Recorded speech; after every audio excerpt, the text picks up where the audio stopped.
Brexit, virusi vya corona, vita vya Ukraine na ushuru wa biashara vinaweza kuwa vinaleta hali ya kiuchumi kuwa chini.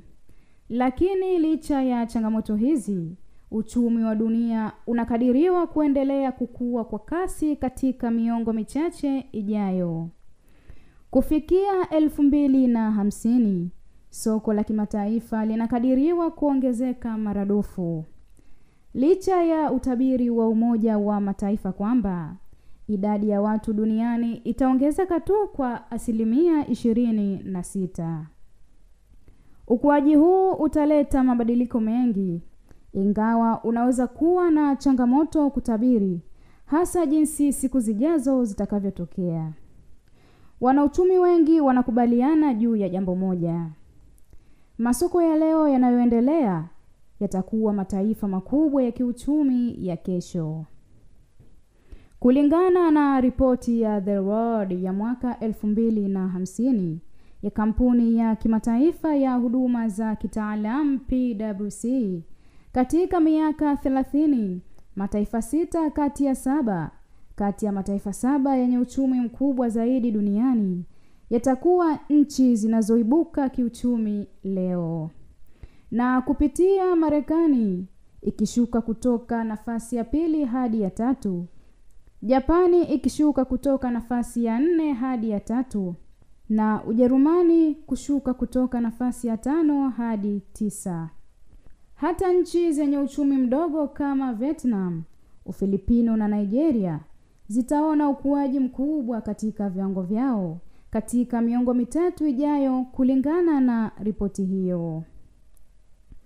Mtazamaji wa SMZ TV, zifuatazo ni nchi 5 ambazo zitakuwa na uchumi imara zaidi katika mwaka 2050. Ya kwanza ni China. Kama inavyopimwa na pato la taifa kwa usawa wa nguvu PPP, ambayo hurekebisha tofauti za viwango vya bei katika nchi mbalimbali, Uchina tayari ina uchumi mkubwa zaidi duniani.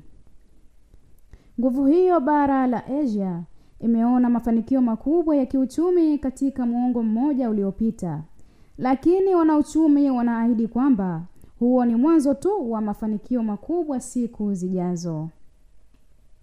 Mabadiliko makubwa ya kiuchumi yanayotokea mbele ya macho ya wakazi.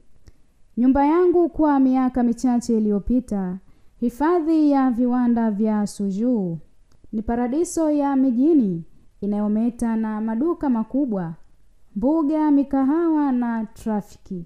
Lakini nilipokuja China kwa mara ya kwanza miaka 15 iliyopita, eneo lote lilikuwa kinamasi na mashamba, alisema Rowan Cohill, mwandishi wa vitabu vya Kichina vya 1 Minute. Hii ni hadithi ya kawaida sana nchini Uchina. Nchi nzima inabadilika. Nchi ya pili ni India.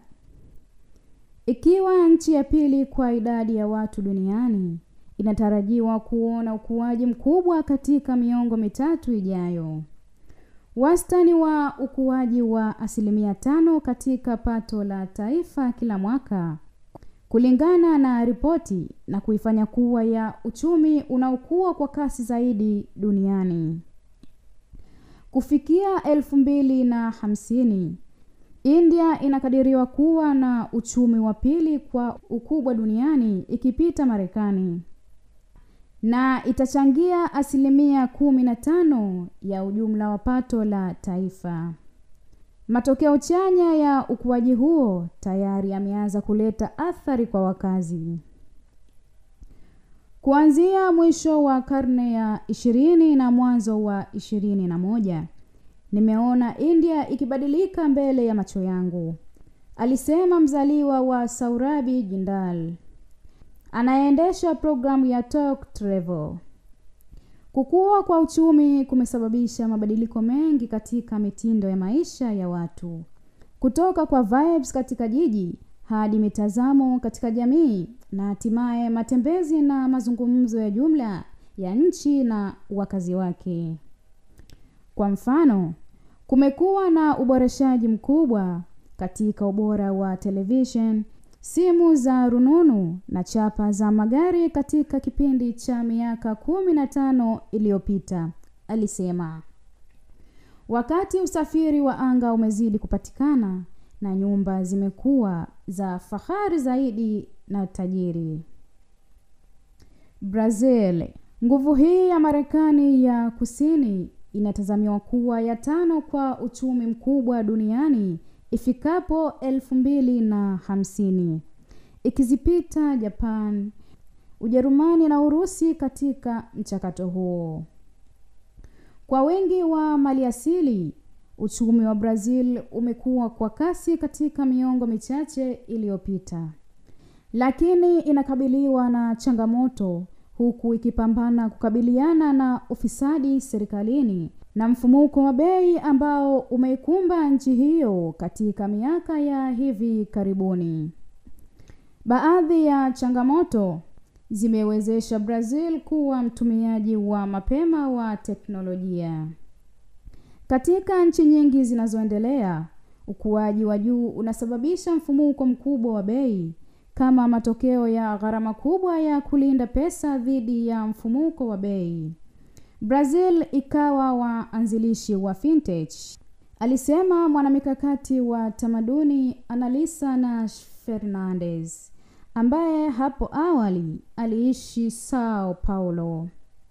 PayPal na Venmo sawa na zimekuwa utaratibu wa kila siku nchini Brazil kwa miaka 20, pamoja hata kabla ya simu mahiri kupitia ATM. Brazil ni mojawapo ya mataifa makubwa duniani kwa madini, kilimo na viwanda. Na nchi nyingine ni Mexico.